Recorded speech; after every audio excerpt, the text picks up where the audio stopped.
against the United States of America, threatening not only our people, but the stability of the entire region. And you all saw it. In addition to trafficking gigantic amounts of illegal drugs that inflicted untold suffering and human destruction all over the country, all over, in particular, the United States. In addition, Venezuela unilaterally seized and sold American oil, American assets, and American platforms, costing us billions and billions of dollars. They did this a while ago, but we never had a president that did anything about it. They took all of our property. It was our property.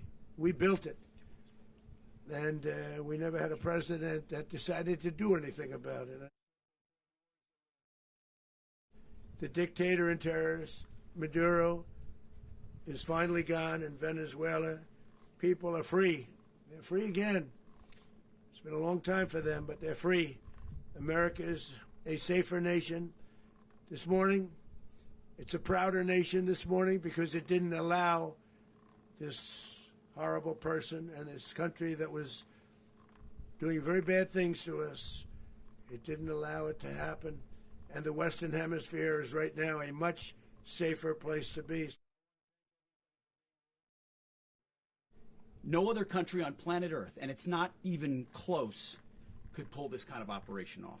And no other president has ever shown this kind of leadership, courage, and resolve. The most powerful combination the world has ever seen.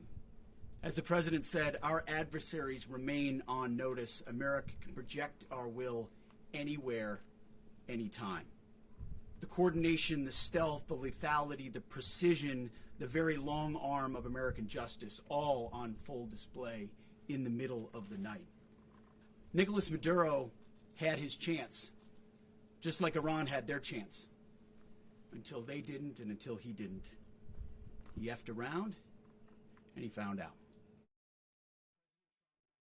And the apprehension force descended into Maduro's compound and moved with speed, precision, and discipline towards their objective and isolated the area to ensure the safety and security of the ground force while apprehending the indicted persons. On arrival into the target area, the helicopters came under fire, and they replied with that fire with overwhelming force in self-defense. One of our aircraft was hit but remained flyable, and as the president said earlier today, all of our aircraft came home, and that aircraft remained flyable during the rest of the mission. But I want to be clear about one thing. Nicolas Maduro had multiple opportunities to avoid this. He was provided multiple very, very, very generous offers and chose instead to act like a wild man, chose instead to play around. And the result is what we saw tonight. We called members of Congress immediately after. This was not the kind of mission that you can do congressional notification on. It was a trigger-based mission in which conditions had to be met night after night. We watched and monitored that for a number of days. So it's just simply not the kind of mission you can call people and say, hey, we may do this at some point in the next 15 days. He was trying to get into a safe place. You know, the safe place is all steel. And he wasn't able to make it to the door because our guys were so fast. They went through the opposition so fast. And there was a lot of opposition. You know, people were wondering, do we get them by surprise? Sort of surprised, but they were waiting for something. It was a lot of opposition. There was a lot of gunfire. You saw some of it today.